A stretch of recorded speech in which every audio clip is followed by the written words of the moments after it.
Hi, good morning. I'm Dan Harris from ABC News headquarters in New York. This is an ABC News digital report. We're going to start here with that historic handshake so many people all over the world are talking about. Here it is, President Obama and the president of Cuba, Raul Castro, brother of Fidel Castro. Today, at a summit in Panama, the presidents of these two countries will meet face-to-face for the first time since the height of the Cold War. And ABC's Jim Abela is in Panama City covering it all. Jim. Good morning, Dan. It was the handshake the world thought it might never see. A Castro, Raul, not Fidel, shaking hands with an American president. Nothing substantive was said last night. It was just a hearty handshake. But today, the two presidents will sit down and talk about the new era of relations between Cuba and the U.S. Not since Dwight Eisenhower was president and before the Castros took over Cuba have the two leaders of these two once enemies done that. It's happening at the Summit of the Americas here in Panama, where Cuba is being allowed to participate for the first time since the meetings began in the early 90s. They're expected to talk about the reopening of embassies today in both capitals, the lifting of the embargo, and taking Cuba off the terror list. The State Department has recommended that Cuba be taken off that list, the decision now in the president's hand and could be announced at any moment. All in all, an historic day for both countries. Dan?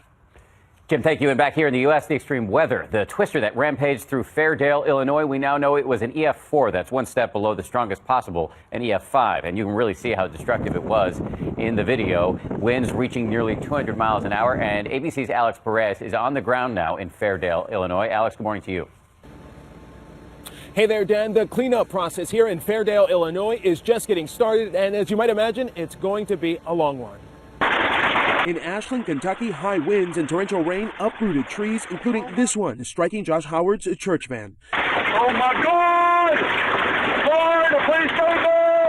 Howard records the terrifying moment as hail pours through the broken windows. Look at how the tree crushed the entire roof of the van as if it were a piece of tin foil. In Georgia, thousands are without power as crews scramble to clear down trees and fix snapped power lines. The severe weather pattern continuing its path of destruction after striking in Illinois. This morning, new images of the devastation caused by tornadoes that killed 2 and injured at least 20 people. In Rochelle, the powerful winds of a tornado leaving these massive concentric marks across the field.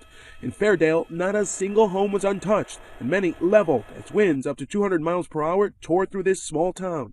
Our Chicago station WLS took me up in their chopper for a bird's eye view of the damage. From above, you can get a better idea of just how damaging this storm was. Entire blocks completely gone, people's lives, their belongings scattered all over the place, and now coming home to find that they've lost everything.